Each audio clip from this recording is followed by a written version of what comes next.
আসসালামু আলাইকুম, সবাইকে স্বাগতম। আইসিটি বিষয়ের এই যে এখানে একটি সমীকরণ দেয়া আছে, এটার মান b হবে। এটা সরল করলে সমাধান b হবে। কিভাবে? প্রমাণ করে দেখাতে হবে। প্রমাণ করে দেখাও যে এটার মান b। তো আমরা বাম পক্ষ সরল করব। সরল করার জন্য আমরা একটা কাজ করতে পারি, সেটি হচ্ছে এই a b c রেখে দিলাম, আর এইখানে এই যে এই অংশটা প্রথমে নিয়ে আসলাম, আর এইটা লাস্টে নিয়ে গেলাম, একটু রিঅ্যারেঞ্জ করে নিলাম।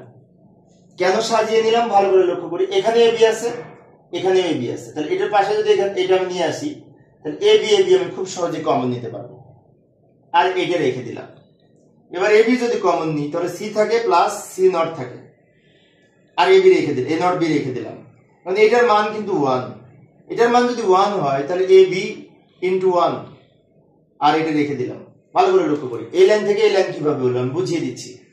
এ বি এর সাথে এটা গুণ করবো। এখন A C plus C naught সমান কিন্তু 1। কারণ কি? কারণ এ প্লাস এ নট সমান যদি 1 হয়, এটার মান 1 হবে, আর 1 দ্বারা এটাকে গুণ করলে এটাই হয়। এটার মান যেহেতু 1, 1 দ্বারা এটাকে গুণ করলে এটাই হয়। আর এখানে যা আছে রেখে দিয়েছি। এখন এই দুটো অংশ থেকে কিন্তু আমি বি কমন নিতে পারি, এখানেও বি এখানেও বি। তো বি যদি কমন নিই তাহলে এ প্লাস এ নট থাকে, এটা থাকে, মানে এটার মান কিন্তু 1। তাহলে আমরা লিখতে পারি বি ইন্টু 1।